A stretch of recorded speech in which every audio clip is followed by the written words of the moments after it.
So, welcome on in, everybody. We're excited to have you. We have Ashley here with the Council for Certification and Volunteer Administration. She is the Director of Outreach. We're excited to have her. For today, I'm Samantha. I'm with Civic Champs. I'm on our customer success side, and a lot of my background has always been leveraging technology to support community impact. But more importantly, with Ashley here, she is a volunteer expert and is here to sort of help give you advice on how we're going to move forward here. So, Ashley, would you mind going ahead and introducing yourself? Sure. I'm Ashley Reiser. I've been in the field of volunteer engagement for probably about 18 years. My day job is the Director of Volunteer Services and Front of House Guest Experience at the Pittsburgh Cultural in Pittsburgh, Pennsylvania. I'm also the membership chair for Alive and the president of VASP, which is our local association, and the co-host for the Better Impact Enterprise cohort. So it's just a little bit about me. Amazing. Well, we are excited to have you here today. So a couple of logistics as we're going to get started here is that we're going to send this slide deck and the recording afterwards. So feel welcome just to be present and engaged while we go through this. You'll receive this in your inbox afterwards. The presentation itself is going to be about 30 to 40 minutes, and then we are going to have a Q&A afterwards. I'll be monitoring the chat as we go through the webinar today. So leave your questions inside there, and then that way I'll be able to field them to Ashley if it's appropriate during the presentation, or we'll make sure to get to it during that Q&A. So we'll be able to sort of have that going for you. All right. And then a little bit about Civic Champs. So, Civic Champs has been around for 7 years now, where we support nonprofits in terms of volunteer management. We help with recruiting, onboarding, scheduling, engaging, retention, and reporting. Our biggest goal is to help people recover their time back by making each step easy. So if you're interested in learning more about us, you could take a look at Capterra, where we've been voted best value and best ease of use. My contact information will be at the end here. So if you do need to reach out with any questions, I'm happy to chat with you afterwards. And then this is just a little bit of imagery that is of the platform itself. Um, and that is all from our side. But more importantly, I'm going to let Ashley take this over. And so I'm going to go ahead, jump out of my screen share, and Ashley, you'll be able to hop on. Great. Uh, We'll take 1 second here. Perfect. does that come through? Yes, it does. Wonderful. Um, I'm going to talk about a number of things about the CCVA and the CVA credential. Um, as Samantha mentioned, if you have any questions, just feel free to drop them in the chat. I'm happy to answer them as we go along. I'll be talking a little bit about who we are as an organization, why you might want to certify, and how the exam is created. I'll also be discussing what certification is and the renewal process, where you might be able to find support, and how to tell if you're ready to go through the certification.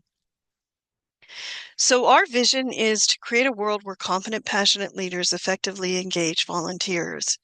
It's our mission to advance excellence in volunteer administration by delivering professional certification and advocating for ethical practice.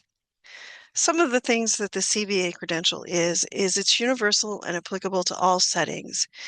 It is a competency-based certification and voluntary to take. It's internationally accessible and inclusive. It's also suggested for the experienced volunteer engagement professional who has over a 3-year experience. That's a suggestion, not a requirement. And that's mainly because the test itself is made up of 100 multiple choice questions that are asking real world scenarios. So if you're a little bit familiar with volunteer engagement, you're much more likely to be successful in answering those questions. some things that it is not. It's not a how-to training course. It's not for beginners for that reason about those real-world scenarios. It's not an education-based certificate of completion, and it's not linked to a specific college or university. Just a touch about our history. In the early 1980s, the first competency-based international certification was developed by the AVA, which was the Association for Volunteer Administration. Later in 2006, the CCVA, the Council for Certification in Volunteer Administration, lots of words, were established as the new home for their credential and also for professional ethics. In 2015, the body of knowledge was created. You're going to hear me talk a lot about that body of knowledge and core competencies because that's the basis of the exam. So that's really where you want to focus your studying. So what are some of the benefits of certifying? It is an international credential for volunteer engagement professionals. We have CVAs all around the world, from India to Europe to New Zealand and Australia. It really is international. It helps with career advancements, promotions, and increases based upon merit and skill. When I first got my CVA, I was working at another organization. And when I applied for this organization, there were about 40 people, I understand, who were applying for the role that I have now. Because I was a CVA, it took my resume and put me at the top of the list. So it really made a huge difference. It's also helped me when I've been advocating for myself for raises and those sorts of things as well. It does show a commitment to shared ethics and volunteer management. Once you get your CVA, it's not a one and done. The renewal process looks for what are you doing to continue your professional development in the field. So there is a commitment to volunteer engagement that's involved. It increases your professional image, role models dedicated to competent and ethical practice. I hear time and again from individuals who tell me that if they go to a conference or they're signing up for a webinar, if they see that CVA credential behind the individual's name, they're more likely to sign up for those sessions because they know that that is done by a professional in the field. It's a real achievement. It demonstrates experience, capable, and wise achievement. Not everyone passes the exam. Some individuals take the exam multiple times and are still not successful. So it is a hard test. And it does show that, you want to be proud of getting your CVA. It demonstrates knowledge through study, self-reflection, and mastery of best practices.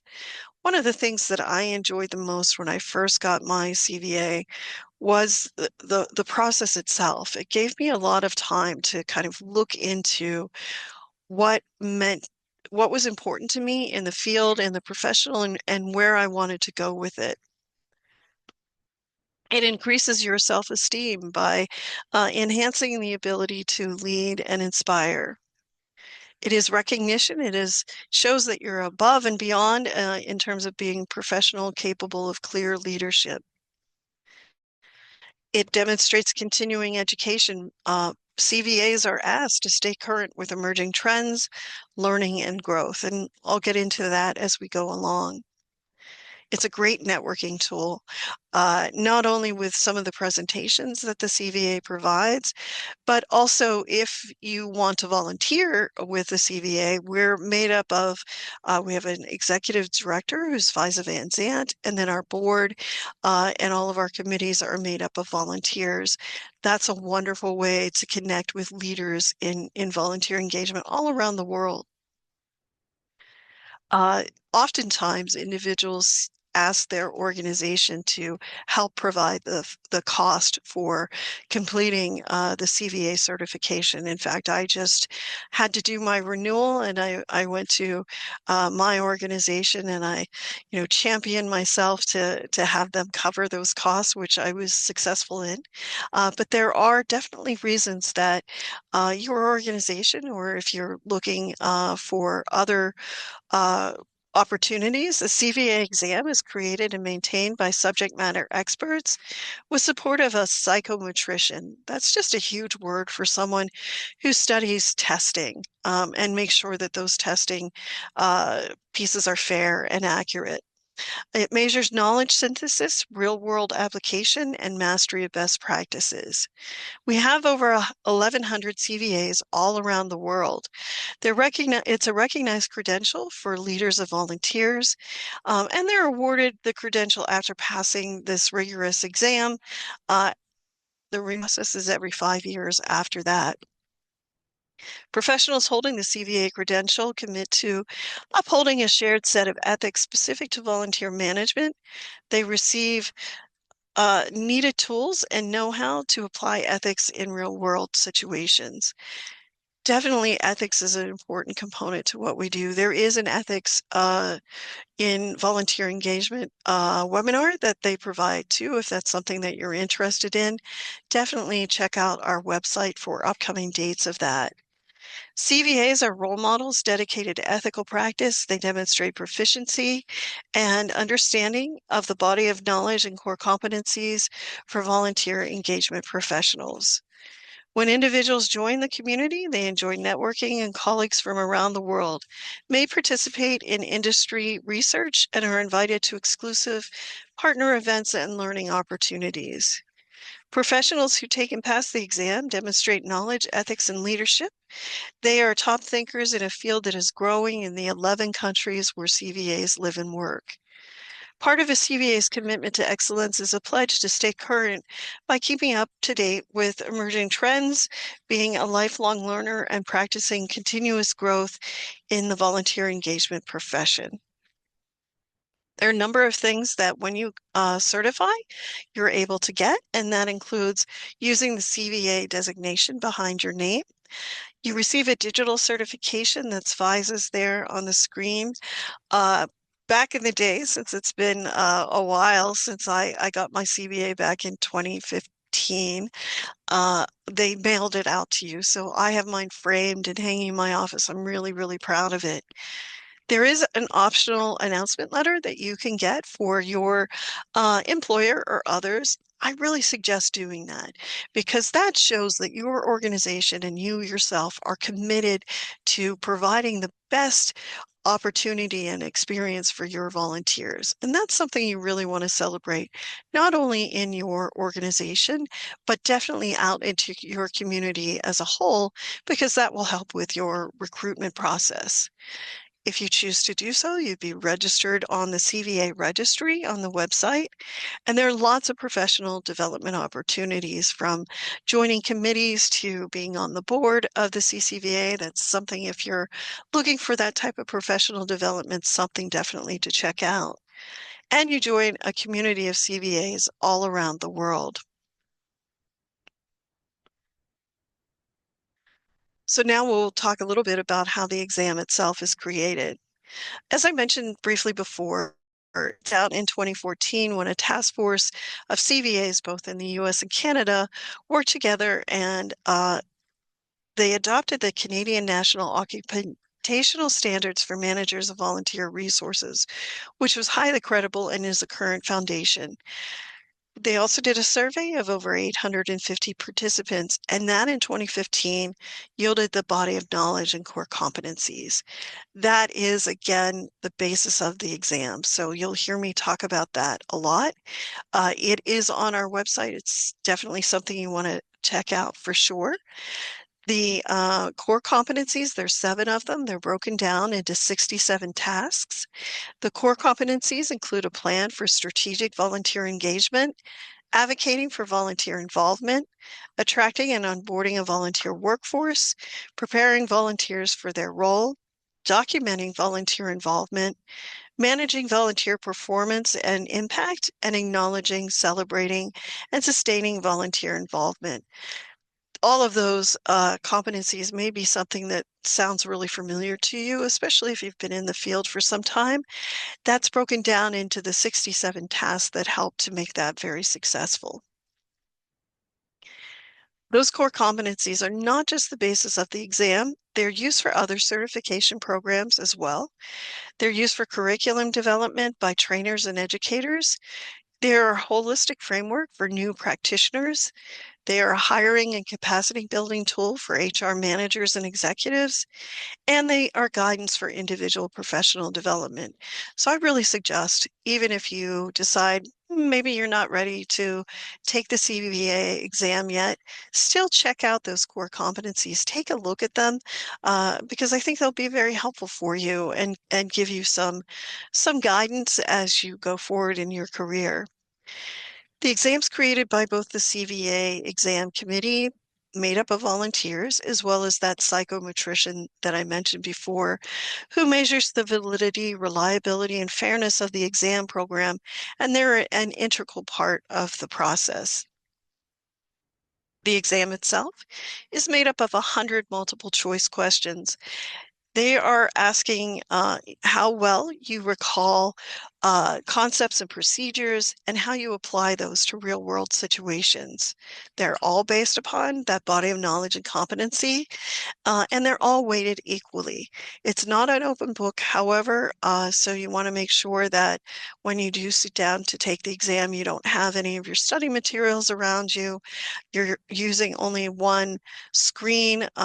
I'm talking to you today. I've got like 3 different screens going on. I wouldn't be able to do that when if I was taking the exam, just to make it fair for everyone. The questions are focused on scenarios. What would you do when presented with a certain situation? It's not about memorizing terms or theories. It is applicable to any area of volunteer management, and that's really important because it's the exam questions are looking for the universal answer to those questions.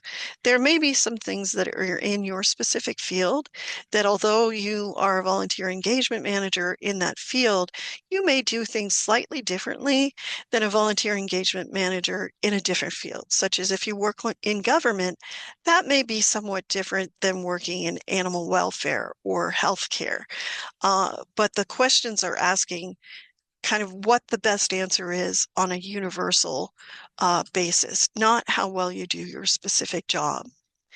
And they're not based upon a single text or textbook, but we will talk about resources as I go along. It takes about 2 hours to complete the exam. If you finish before the 2 hours is up, that's great. Just you can take that time to go back, review your answers, make sure you've answered everything that you wanted to correctly. We do use a computer-based testing and proctoring system, and the platform that we use is called You Test Me. I'll talk a little bit about that platform here in just a bit. You can take the exam anytime in the exam window in which you applied for. So the exam is offered twice a year, every year. It's always in April or in October. And we just passed the April timeline. October's window is October 1st through the 14th. If you waited until the following spring, the April window is April 1st through the 14th. So what is the certification and renewal process? In order to be eligible, you'll need to submit the fees by the deadline, which we'll talk about coming up as well. And there is an online application that you want to complete in full. That application you have to do in one sitting, so you can't save it and go back to it. So make sure that you have all of the materials that it's looking for ready to go before you start that process. Some of the things that the application is going to ask you is about your volunteer engagement experience, whether that's paid or unpaid. So you may be in your role as a volunteer yourself, but doing that as a volunteer still counts as that experience. It's also going to ask you to document your competencies. Maybe you took a certificate of completion because you took a course in volunteer engagement or something closely related to our field.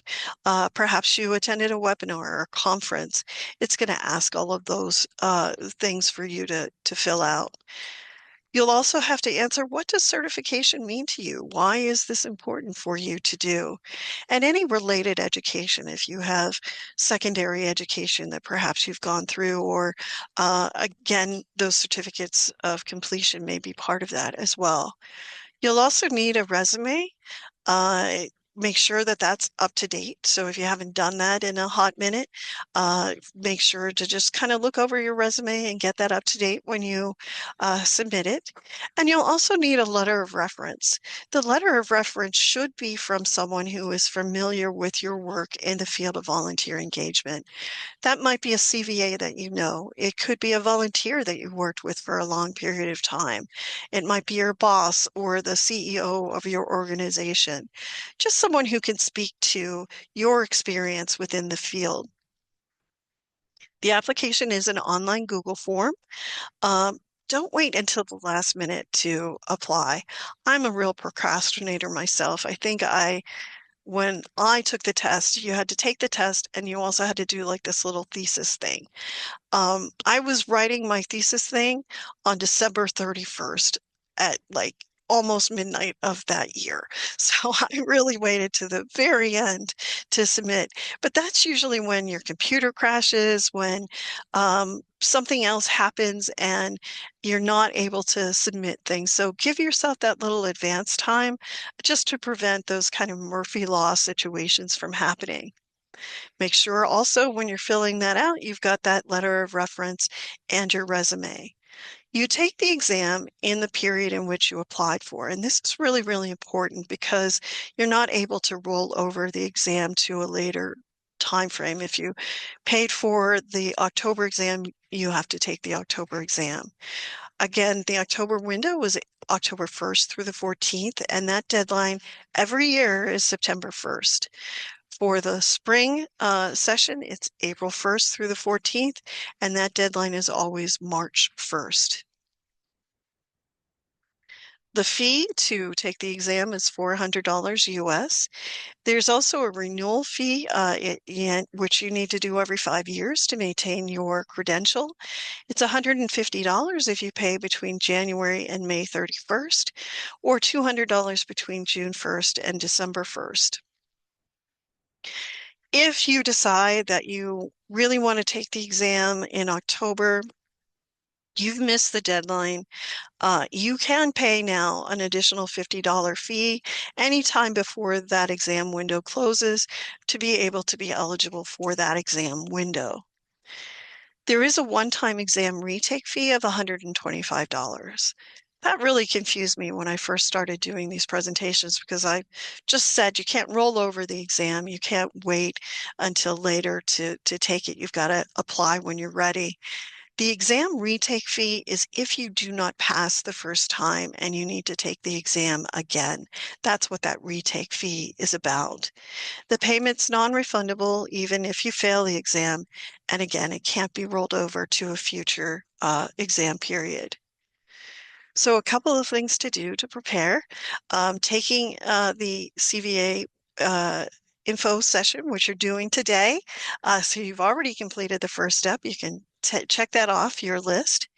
Take the self-assessment on the CVA website. I love that self-assessment because it takes those core competencies broken down into the 67 tasks, and it asks you to fill out, there's 3 different columns.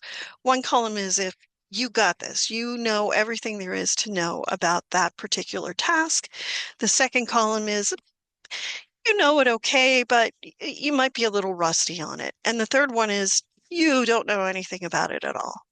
And that really helps to focus in on where you want to focus your studying efforts and where you might want to hone your skills a little bit more. You can take that self-assessment multiple times, so it can also kind of give you an idea of how you're going along as you prepare for the exam. There is a candidate handbook on the website. The 2026 edition is on there as well. That handbook is free. All of the things that are listed on the website, which is pretty much everything. It's all free to take a look at. whether you're taking the exam or not. There are some things you can pay for if you want, and we'll talk about that coming up in terms of resources. But that handbook has a lot of things that you need in it. It's got the self-assessment in it. It's got test questions that you could try out and see what that's like. It has a lot of the details on the process for you. Definitely study up on knowledge gaps using recommended resources that we'll talk about coming up. There are no required study resources. So I do know a few people who have taken the exam and they've just taken it as is. They didn't study, they didn't prepare, and they were successful. I also know people who do that and are not successful. It really is dependent upon the individual. Try out those sample exam questions. We're going to try one out here coming up. That'll give you a feel for what those questions are like when you go to take the exam. So when you're ready, you would go to the website to apply. You would complete the application, including that reference letter and your resume, and submit the fee by the deadline, which for October, not April, is September 1st. You'll receive credentials to take the October trial test on September 13th. So that day, you want to check your spam folder if for some reason that email doesn't come through. The You Test Me trial test you can take anywhere between September 14th and September 25th. You can't take the exam unless you take that trial test, so it's really, really important. It is not a trial test for the exam. It's to make sure that your tech is working with the platform that we're using so that your camera can record the proctoring process, that when you click your multiple choice answers, they're registering correctly in the system. That's what that trial test is all about. I think the question is on sports, so it's not even related to volunteer engagement. It's just making sure your tech is working properly. It takes only about 15 minutes to do. And then you receive a personal link for the exam on September 31st. Make sure again that you're checking your spam folder that day in case you don't see that email come through. It's up to you to decide anywhere in that window of time, October 1st through the 14th, when you want to take the exam.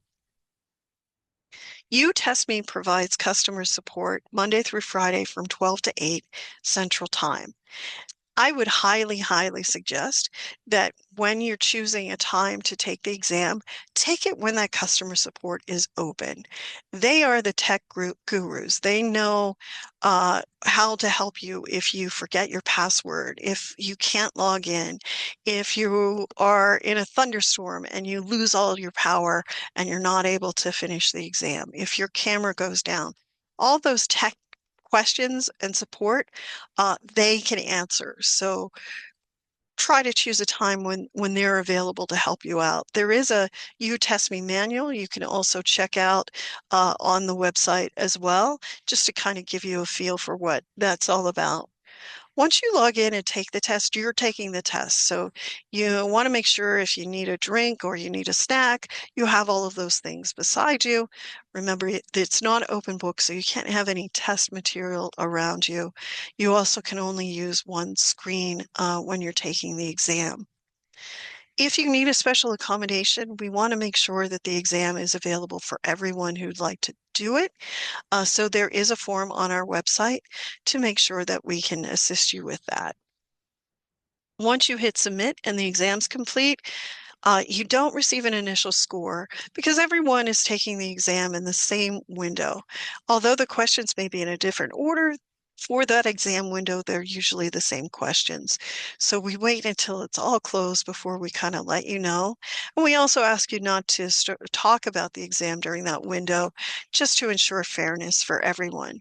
Liza Van Zandt, who's our executive director, is the proctor for the exam.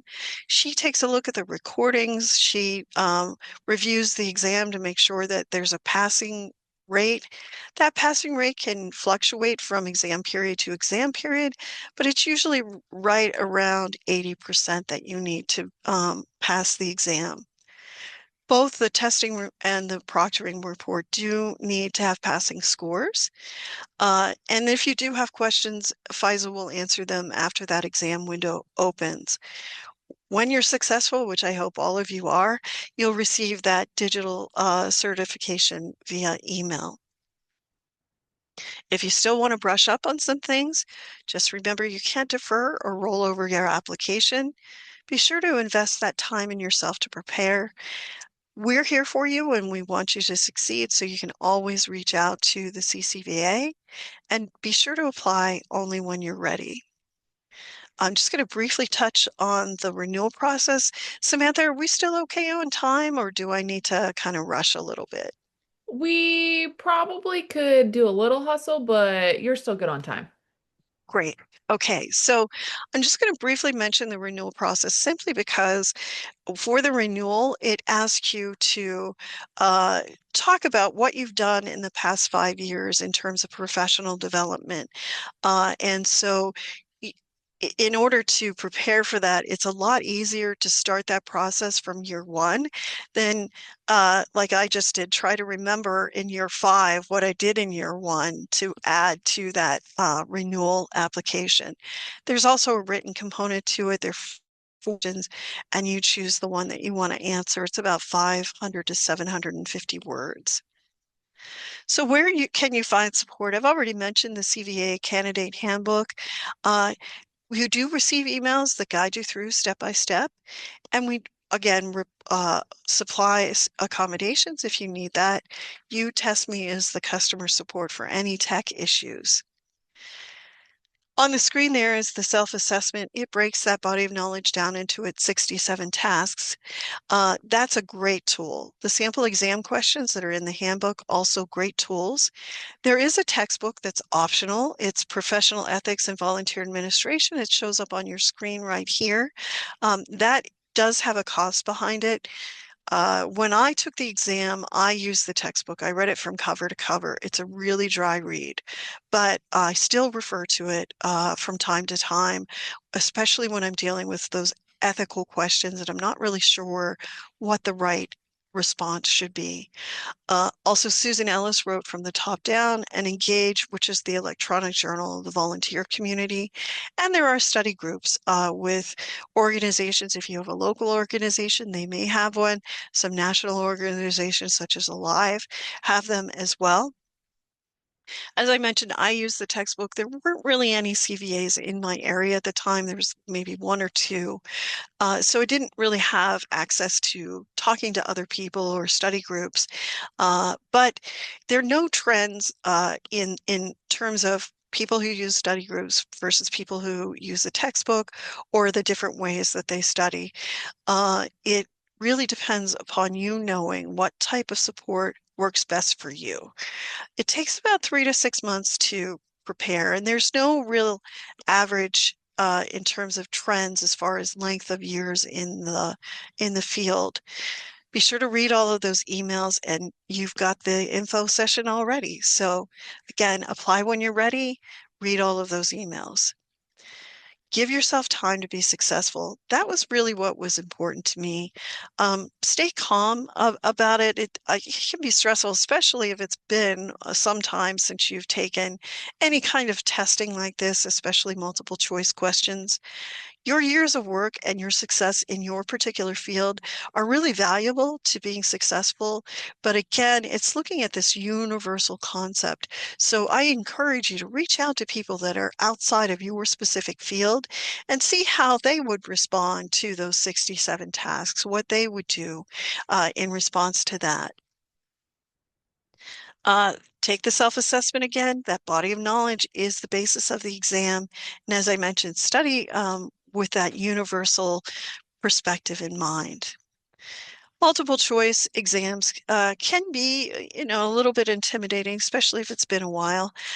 Analyze the question, look for keywords that might point you to the correct answer. Answer it in your own words and see if that relates to one of the answers that are an option. Use the process of elimination. Plug in your answer, the answer that you've chosen to the question and see if it makes sense. You can always skip and go back. You can mark the questions if you've got time in that 2 hour window. It won't let you, it will tell you if you haven't answered a question before you hit the submit button. Lots of resources online if you need more assistance with multiple choice. So we'll just quickly do this. This is one of the sample exam questions. Many managers at your organization are resistant to supervising volunteers. Which of the following actions will best ease the anxiety of these managers? So A, ask your supervisor for advice. B, evaluate managers on their volunteer supervisory skills. C, convene a brainstorming session with executive management. Or D, provide periodic training on the subject of volunteer supervision. So if you want to maybe just drop in the chat whether you think that answer is A, B, C, or D, and we'll check it on the next page.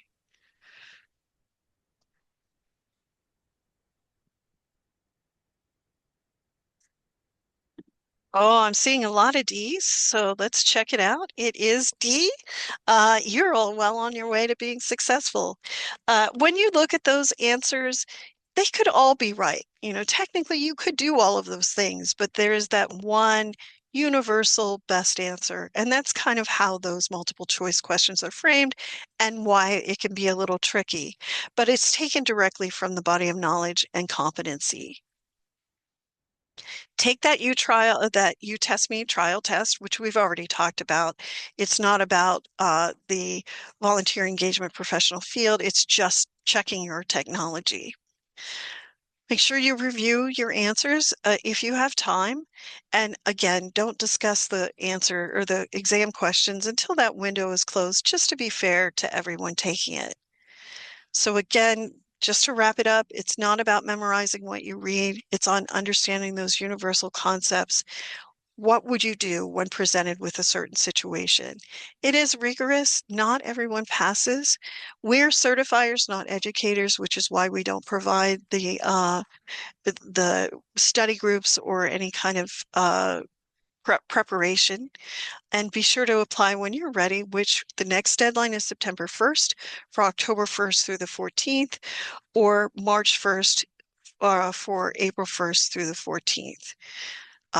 And so I really want to thank Civic Chance to give us this opportunity to chat with you about this today. And I'm going to pass it back over to Samantha and stop my share. Perfect. Thank you so much for that, Ashley. That was wonderful.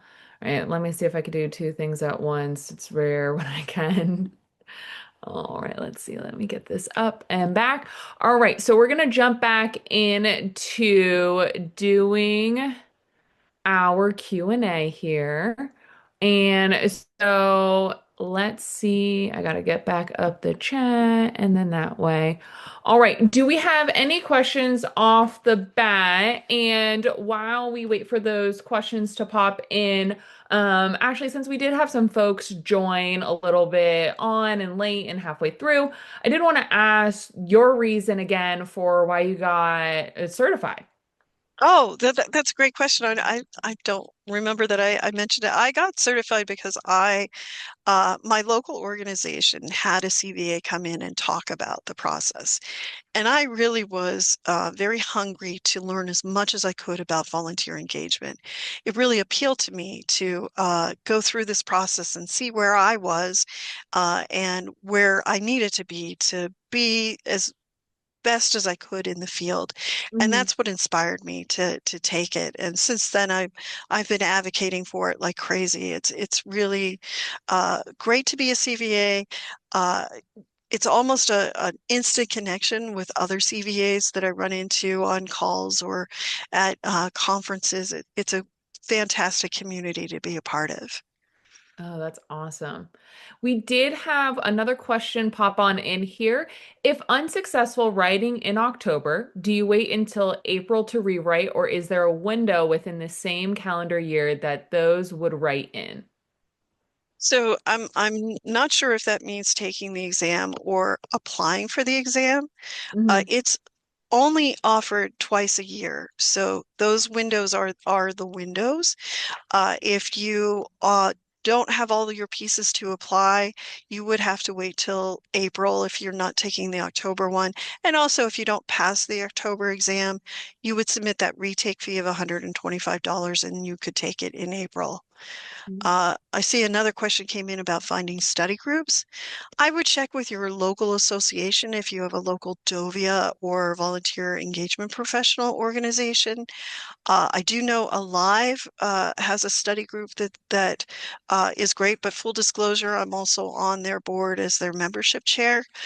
There is an organization in Canada that does that, and sometimes people just get together and study. If you do choose a study group, just make sure that whoever's leading it was successful in taking the exam themselves. We did have a situation in the past where there was someone who was not, and kind of put people down the wrong pathway. So just make sure that you're finding a group that has some experience and success in taking the exam. Good advice. All right. Do we have any other questions ready to come on in? Is the certification appropriate for those who don't necessarily coordinate volunteers or 100% of their role? Yes, absolutely. Because as I'm sure all of you know that are on this call, we wear a lot of hats. And we wear even more hats when our organization is small or when they're trying to cut the budget. It tends to fall in volunteer engagement. So it doesn't have to be 100% of your role. I oversee about 600 volunteers here, but I also oversee about 50 staff members. So my role is kind of divided between those two. It doesn't have to be 100%. Hmm. And so with those study groups, I think maybe Ashley, we could connect afterwards and sort of see what resources we could put out together to distribute. So then that way we can help folks find those study groups and provide those resources. I'll Absolutely happy to do do that that. down. Other questions we have?